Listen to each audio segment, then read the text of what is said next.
Welcome to Shotgun Story, the podcast that has conversations with indie creators about music, meaning, and the point of it all, so that you may be inspired by the journeys of other artists who are doing it for themselves, and maybe gain a little more understanding as to why it matters quite so much that you keep creating.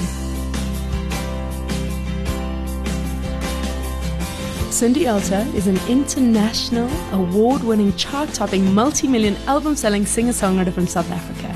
She is lead singer of the 70s band Clout, best known for their hit single Substitute. She now lives in Nashville, and I'm chatting to her remotely this evening. Welcome, Cindy. It's so nice to be here to talk to my family in SA. Still love you. Still love my music family there. Oh my gosh, I think that we all miss you, and everyone is pretty excited that I was talking to you.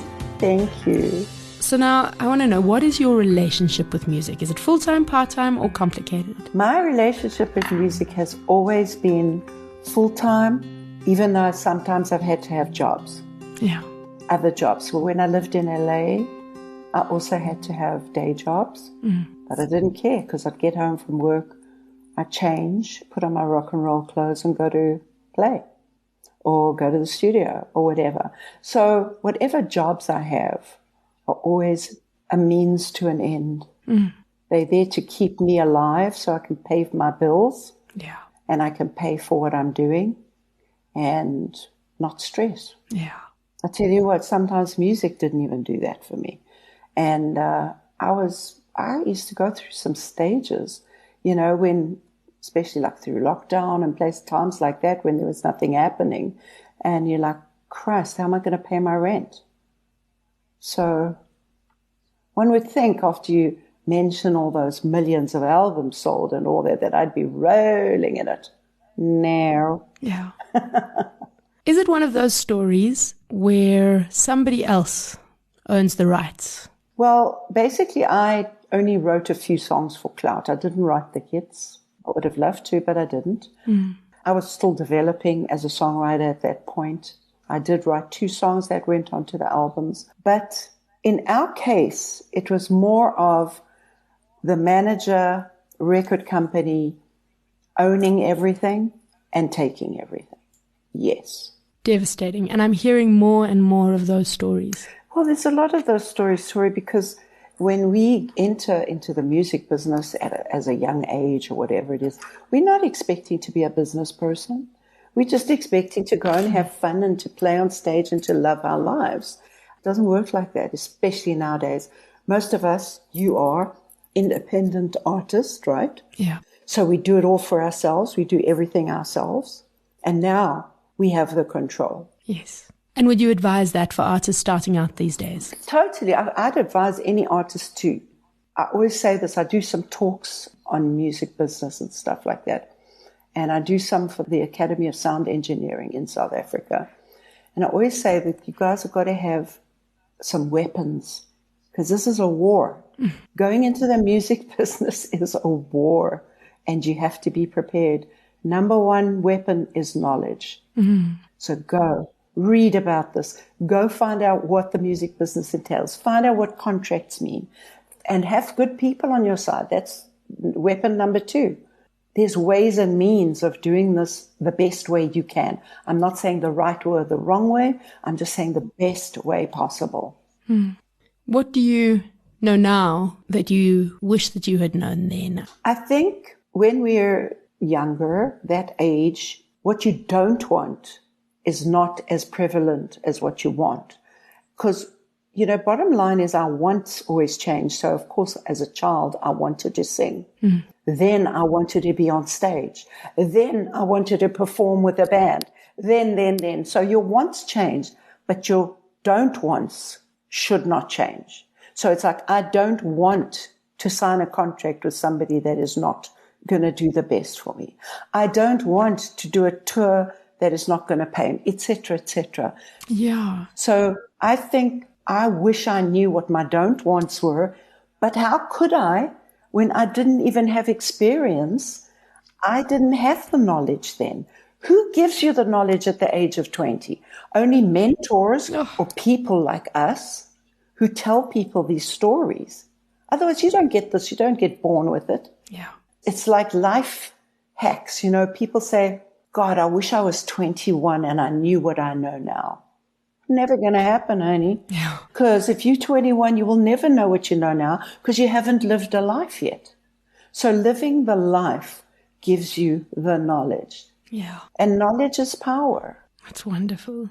When you started out, what were your early influences? Who were your early influences? I started off listening to pop radio and African music radio because I would spend a lot of time in my housekeeper's room dancing and loving her music. I loved it. And of course, radio, because that was our only medium. We only got television in 1976, if you remember, but you probably don't. Yeah. You were probably about this big. So my earliest influences were what I heard on radio, which was pop music.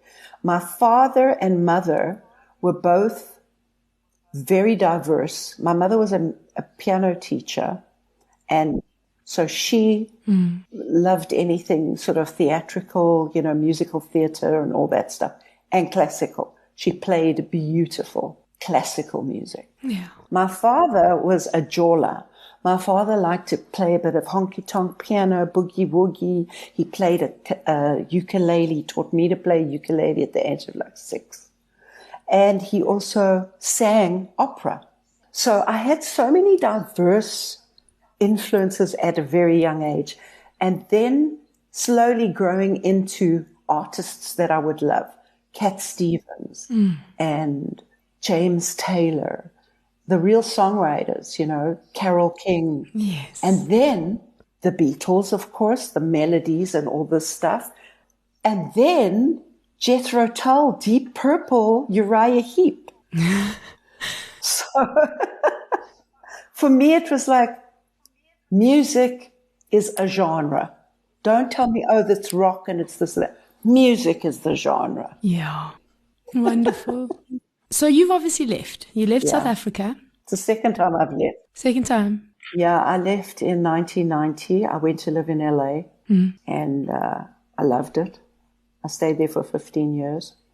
And then I got cancer and I moved back to heal, moved back to South Africa because I knew if I stayed in LA with the pressure and the push and I got to get back on stage and I got to start writing again and I just knew it was going to be too much. I was not going to recover from this terrible thing that had happened. Yes. And coming back to South Africa was the best thing I did.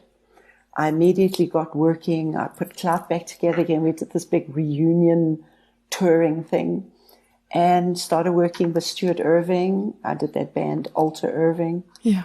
And then morphed into my own solo thing, which was for the first time really in South Africa that I properly had a solo career because I was always with bands before. Yeah. So yes, this is, I was in South Africa for 17 years and I left last year in February. So I've been here for a year and I decided not to go back to LA because Nashville was always calling me. And I heeded the call. So I'm in Nashville. Oh, I mean, it's wonderful. I want to know why you left, though. Did you leave or did you arrive, I suppose? I believe I've arrived. I've arrived where I need to be. And I believe South Africa was huge in my life. But I never felt... I've never been the kind of person that needs validation. And maybe that was to my detriment because I didn't ask for it anywhere. Yeah. Never asked anybody to look at me, notice what I've done. But I've always been passed over. Always in South Africa. Yeah. It's like, oh, Cindy, she's amazing. Oh, my God, you know what she's done, blah, blah, blah, blah. But, you know. Yeah. And I just feel especially older artists now. Yes. They get nothing in South Africa. They work their asses off. So I wanted to go firstly to live my dream of living in a place that is the songwriting haven of the world. Yes. You know, and to be immersed in that. And people here love what I do. They love my experience. They're like, wow, you've done so much. God, look at this. And again, it's not because I want validation and pats on the back. I just need to be seen. Absolutely. For who I am and what I can give back to this industry. Yes. And in fact, I had wanted to bring that up, ageism in the industry, particularly here. I'm particularly aware of it towards women rather than men. Yes, of course. Sorry, let me just interject. The music business. Yeah. Do you know any women who run a record company? Not anymore. I think Just Music was initially run with a brother and a sister. Maybe there was a woman involved. And they moved to Australia. Yeah. So, bottom line, it is a male-dominated industry. Yeah. I'm not a feminist. I've never been a feminist because I feel whatever you are, you don't have to shout and scream and say what I am all the time. Yeah. You know, just be who you are, do your life, do you, and hopefully everything will turn out okay. Maybe not. Yeah. And some people, yes, we have to have a war to prove that we are strong enough. Or we have to have a protest to scream and shout. Yes, those ones are also. We have to have these things. But I think being a woman in this industry, I have never been extremely cautious, but I have been aware of sexism in the industry. And I understand the Me Too movement. I understood it, but I didn't fully agree with it. Because I believe that if you're going into your producer's room at 12 o'clock at night to talk about business, I think you know what you're doing. And now, it's not just South Africa, the ageism and the sexism. It's everywhere, hey? Sure. Yeah. I think it's an age-old story, you know? And that's why I feel don't shout about it, just do. Just keep doing what you do. You get in that way.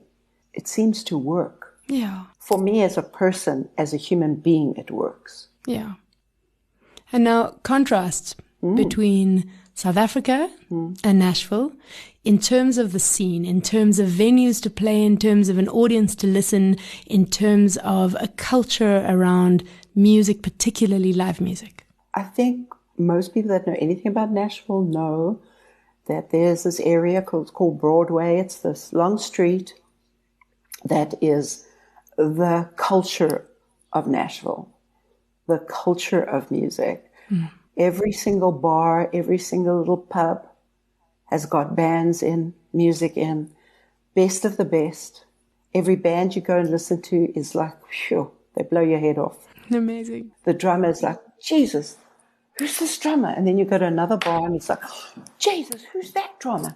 And then et cetera, et cetera. It's such a high level. Yeah. But I'm not saying that South Africa hasn't got a high level of musicians, because they have.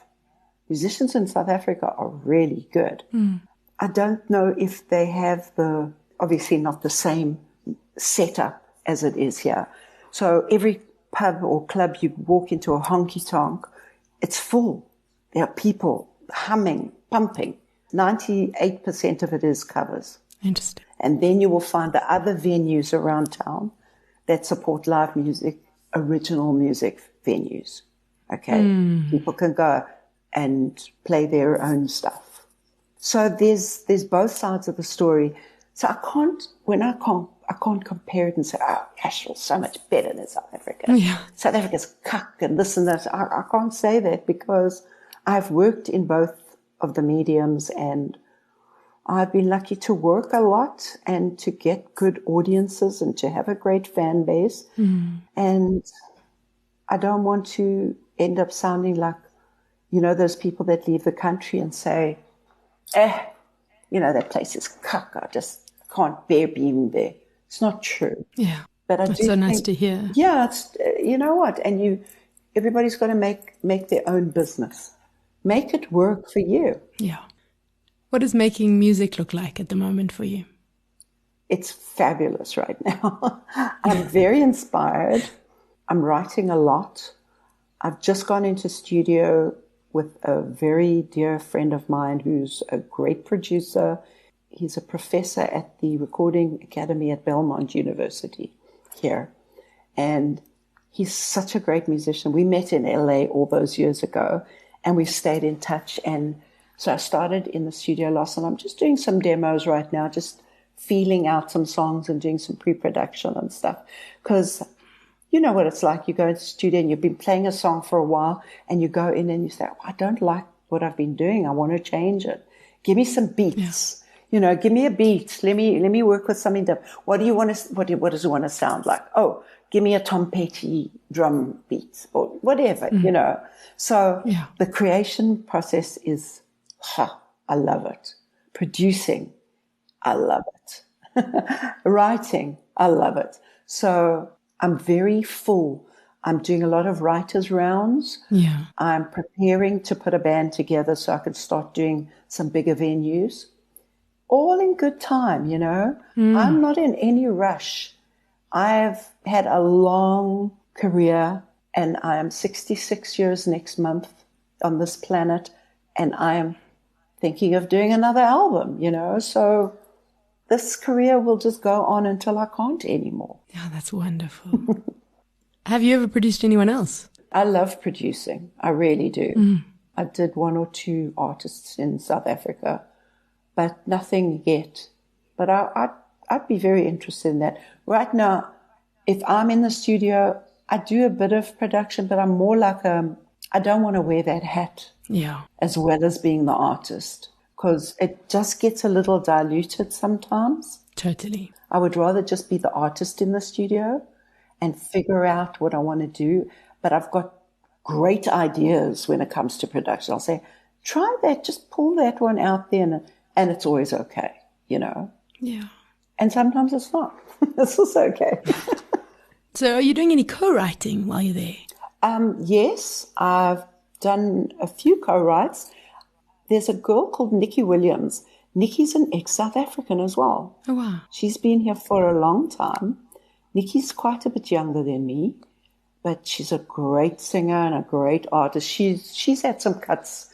Well, they call it when another artist records your song and it goes out, they call it a cut. So that's what I'm here for. Nashville for me is to get my songs cut. That's what I want to do. Yes, I can sing anytime I want. It's not the point. Yes, I can do shows anytime I want. Yeah. But for me, getting my songs cut is now my focus. Yeah. So Nikki and I have written 3 great songs and recorded them, looking for publishers, sending stuff out.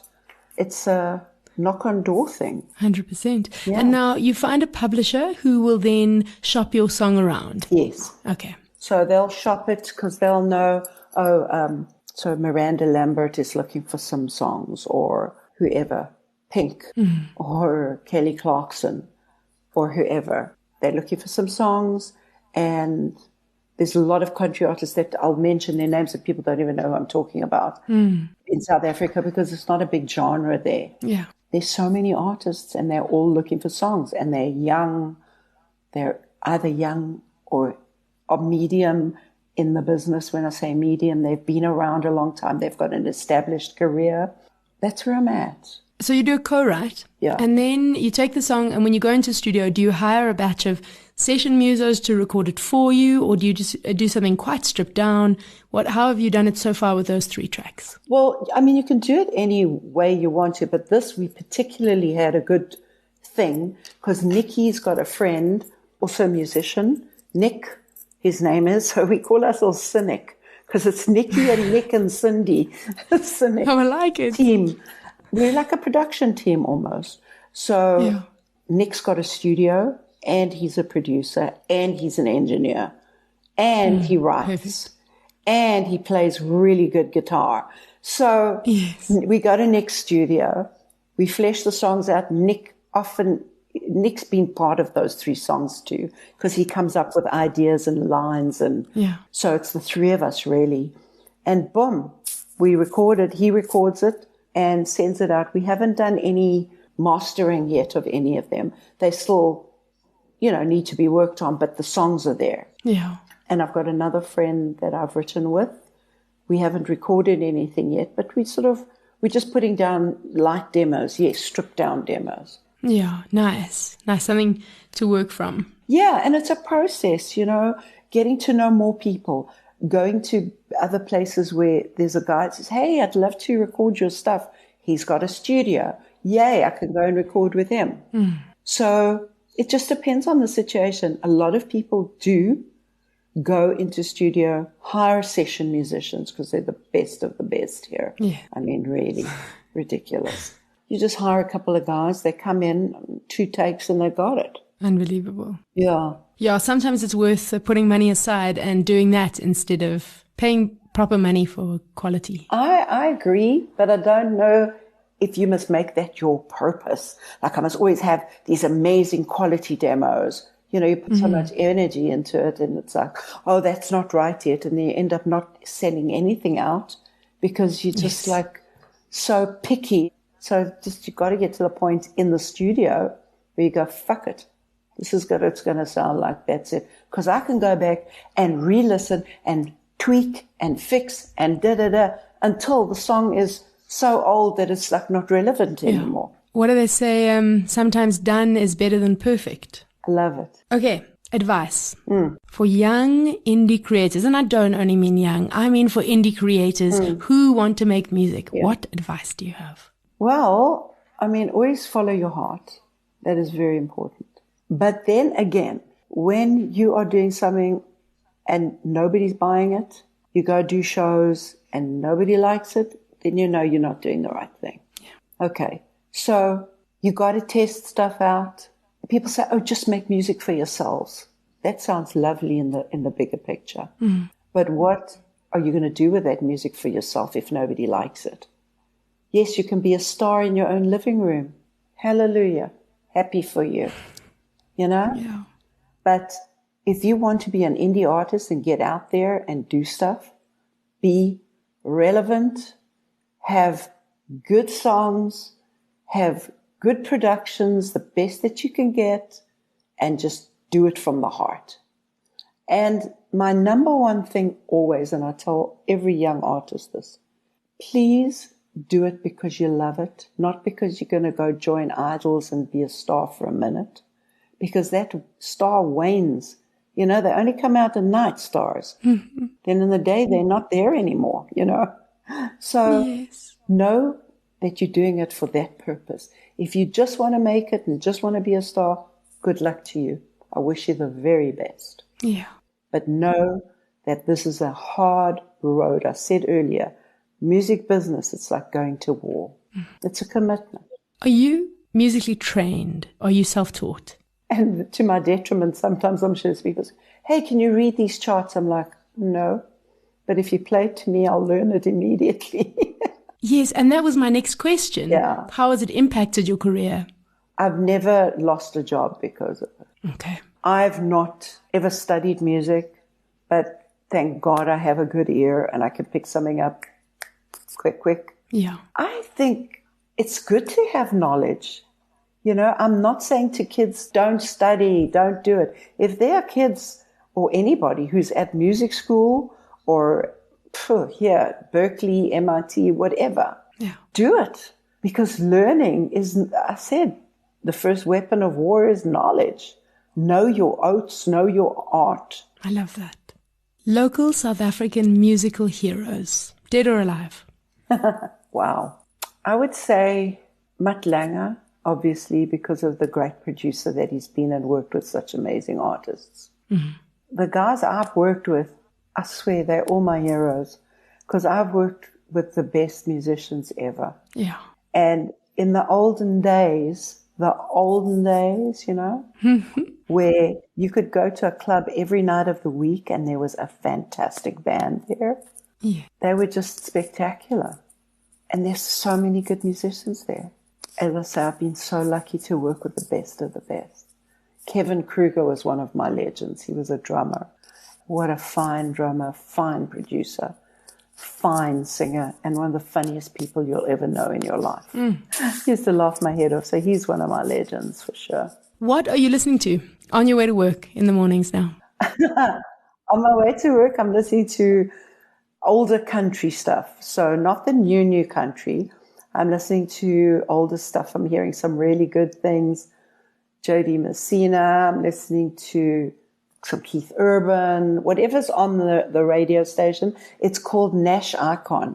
That's the station I'm listening to right now. So it's older stuff. George Strait, Travis Tritt, the like real heroes of yesteryear, so to speak. Yeah. And then I'll alternate between like a roots radio station where a lot more blues and folky stuff. I love that. Mm. And then I'll go on to modern country. And then I go on to just straight pop radio. Yeah. Where it's like, you know, Lizzo and Harry Styles and all the stuff. Because I think as a songwriter, you should listen to everything. Yes. Hip hop even. I listen to whatever's out there.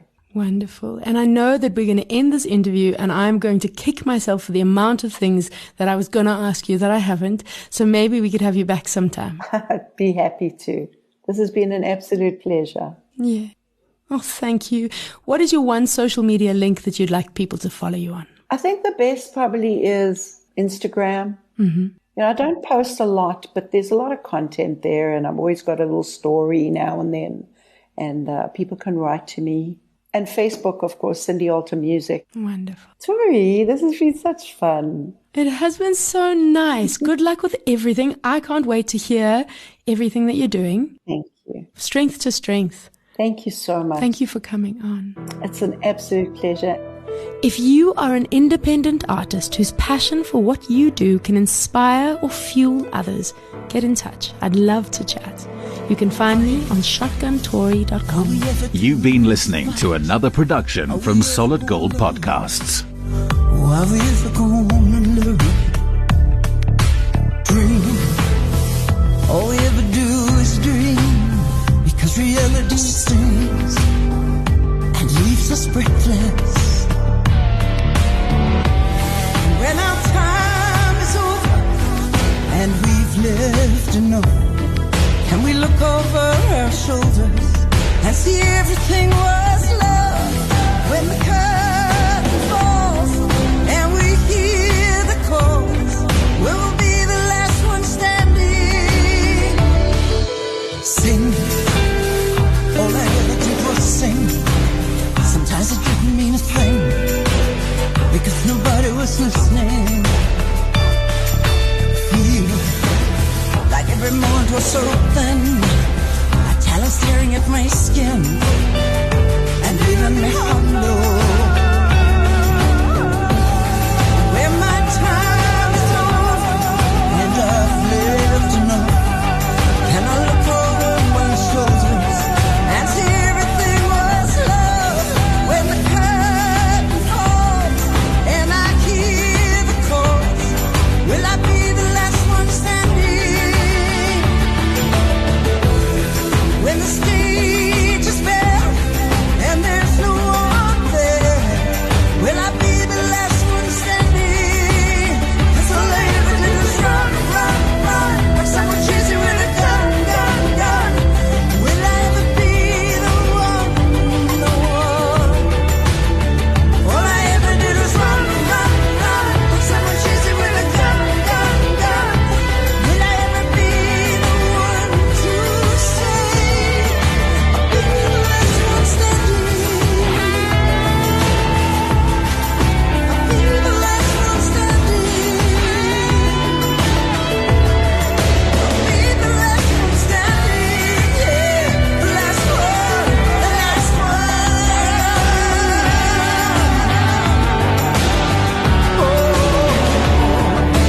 Fight. All we ever do is fight. Are we ever gonna learn? Or are we ever gonna learn? When the curtain